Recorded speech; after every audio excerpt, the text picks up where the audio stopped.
Pelo microfonaço da Rádio CBN Vale. Deixa eu mandar um abraço pro Bruno Lemes, nosso companheiro de imprensa lá de Taubaté, tá acompanhando o nosso Parada dos Esportes, o Brunão, que é da Rádio Difusora de Taubaté, gente da melhor qualidade. Trabalhamos junto na TV Band Vale. Brunão, sucesso pra você por aí, obrigado pela audiência qualificada. O Brunão tá só sapeando a Rádio CBN, porque ele sabia que o presidente Gilson Rezende, o popular Gilcinho, ídolo da torcida do Burrão, estaria aqui conosco para bater um papo sobre os assuntos do Taubaté. E o Gilcinho já está com a gente. Tudo bem, Gilcinho? Boa tarde e obrigado pela sua atenção mais uma vez aqui com os ouvintes da Rádio CBN. Boa tarde a todos os ouvintes da CBN. Sempre um prazer estar podendo falar com vocês aí. Prazer é todo nosso. Conhece o Bruno Lemes aí de Taubaté, não? Opa, bastante. Ah, grande Bruno Lemes, está na nossa audiência. Ô Gilcinho, ontem tivemos o conselho arbitral aí da Série A2. Gostou do conselho? Foi boa a reunião? O reencontro com os presidentes da Série A2? Como é que foi a reunião? Sim, a reunião é boa, né? Não fugiu muito do que foi nos últimos anos, né? Ficamos sabendo a data do início do campeonato, né? Que é no dia 26 de janeiro, o término dia 17 de abril. Né? Classificam novamente 8 equipes e no mata-mata, se tiver resultados iguais, é pênaltis, então não mudou muito do que foi já esse ano, né? Para você, lhe agrada esse sistema de disputa? Você acha que é o mais justo? Ou mediante aí calendário apertado, que a gente sabe que é um problema para todo mundo, é o que dá para fazer? Qual é o seu pensamento em relação a isso? E a gente fala, né, do cheiro, né? E no cheiro do gol, assim, a percepção de que o zagueiro está entrando errado na bola, onde que essa bola vai cair. Às vezes os jogadores hoje são mais rápidos, só que eles demoram mais para sair. Nós antes antevimos a jogada. E hoje o atacante está esperando acontecer para daí sair. Então é mais rápido que nós na nossa época, mas às vezes chega mais atrasado porque não está tendo a percepção do lance da jogada. Entendi. Eu entrei nesse assunto justamente porque você falou dessa pegada aí de jogo quarta, domingo, de precisar de elenco, aquela coisa toda. Agora, voltando para o assunto Taubaté, eu perguntei algo mais específico a você, mas voltando ao assunto Taubaté, vocês mantiveram o Douglas Leite como técnico do Taubaté para a Série A2. Mostra que, apesar da Copa Paulista não ter sido muito bacana para o Taubaté, teve a parceria, aquela coisa toda, mas vocês têm confiança no Douglas para permanecer para a Série A2. Não, temos total confiança. Com a Paulista a gente sabe que ele encontrou muitas dificuldades em relação a tudo, estrutura, mas conseguiu colocar muitos meninos da base para jogar, né? Teve um momento da competição que nós chegamos perto, daí 2 jogos contra o Juventus e São Caetano, perdemos um detalhe, se tivesse ganho, talvez tivesse até classificado. A gente sabe que não foi uma boa Copa Paulista, mas ele já está há 2 anos no clube, conhecemos a fundo o trabalho dele, muito estudioso, trabalhador, pessoa honesta, né? Tenho certeza que vai brilhar muito na carreira, né? Vai ser treinador aí sim de time grande ainda no futuro.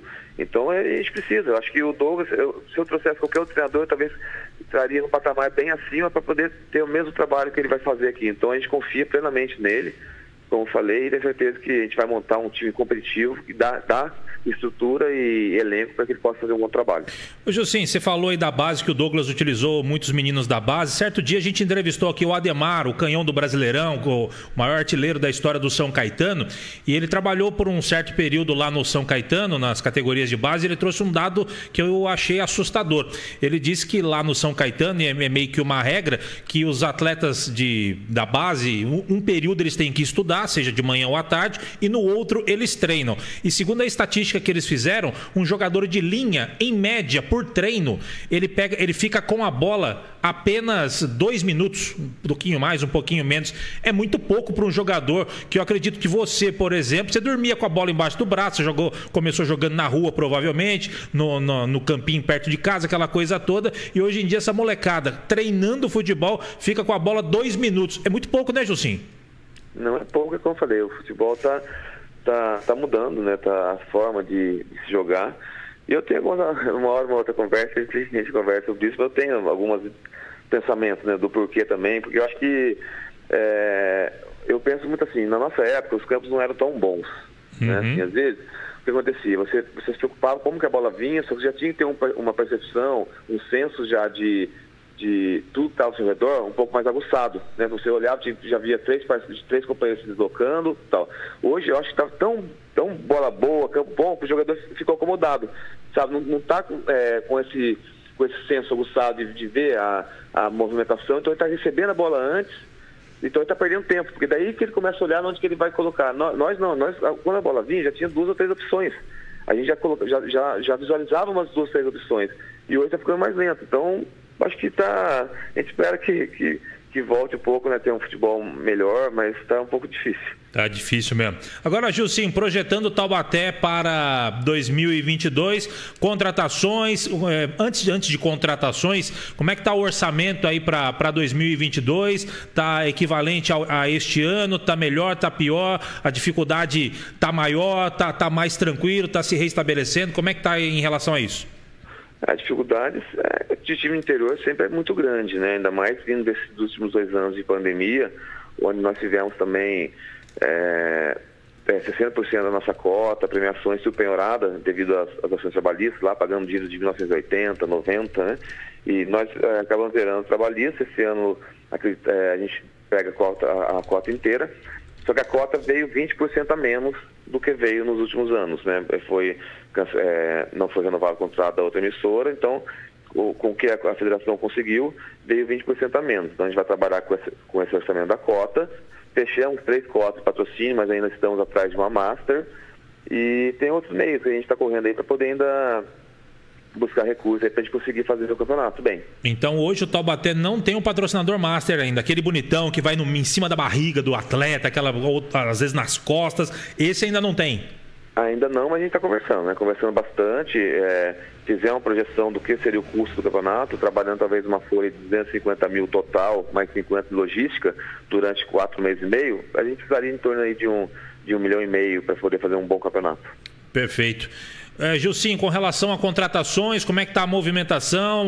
Muitas ligações, tanto você fazendo, a sua diretoria de futebol fazendo ligações, fazendo propostas, também recebendo propostas de atletas. Como é que está esse momento para o Taubaté em relação a isso?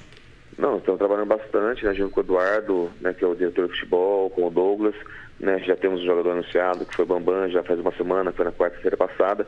Temos já em torno de 7 jogadores já contratados, mas nós precisamos do pré-contrato assinado. Hoje já anunciamos também o Dudu. Tem os jogadores, só que alguns jogadores ainda estão em competição e já assinaram o pré-contrato, mas como estão em competição, pediram para segurar, o próprio empresário também pediu para segurar, né, para continuar a competição após o término, a gente poder estar anunciando, mas são jogadores também que eu tenho certeza que a torcida vai gostar muito. Gilcinho, você sabe muito bem, e o ouvinte também sabe, que futebol é totalmente...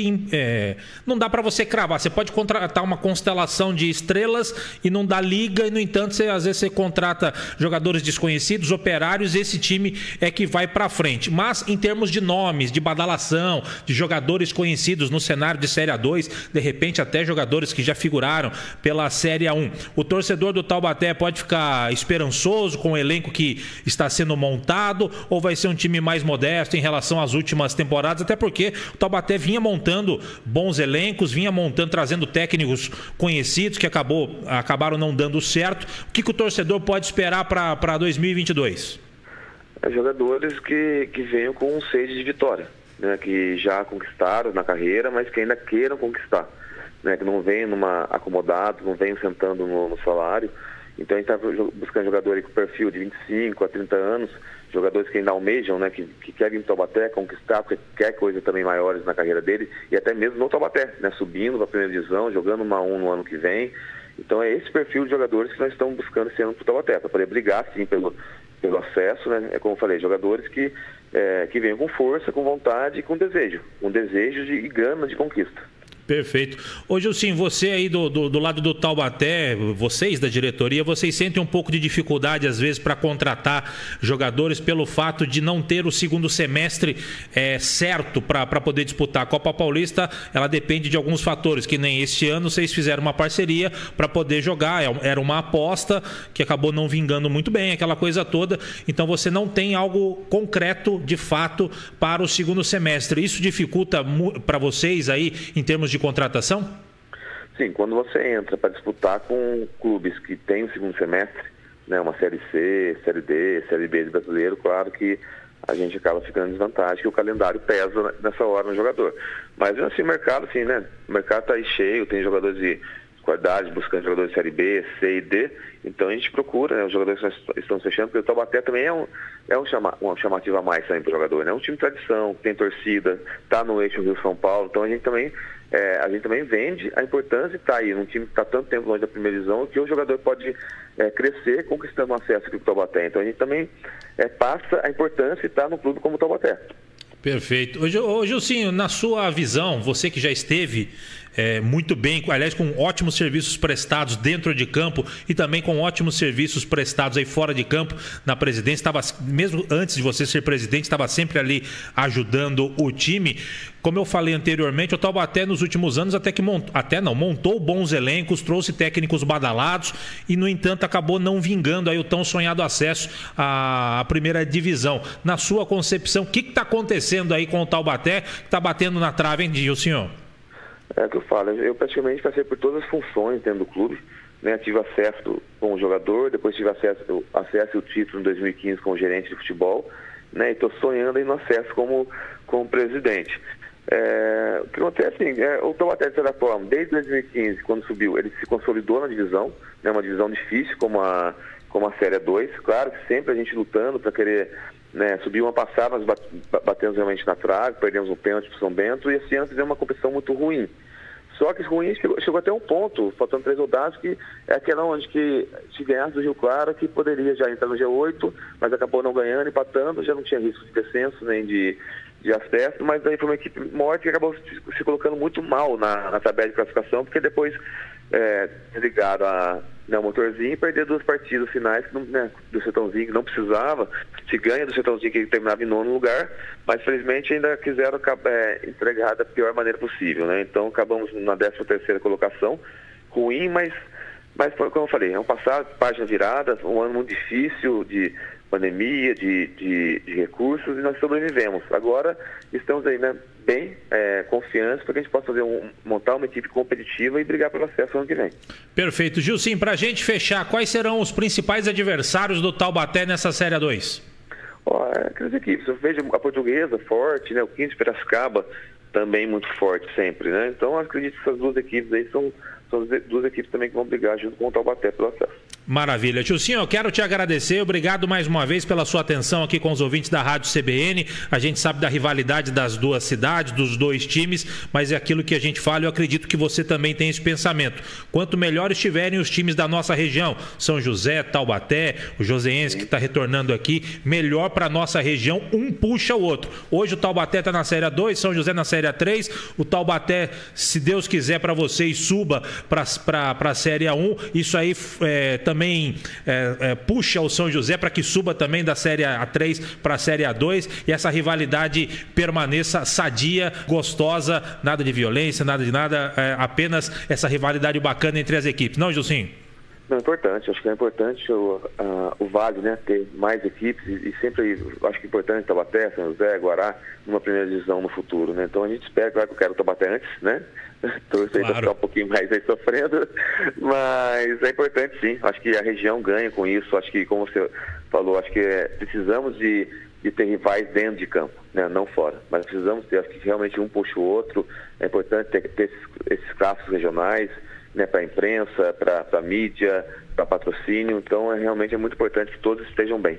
Maravilha. Gilcinho, um grande abraço, obrigado.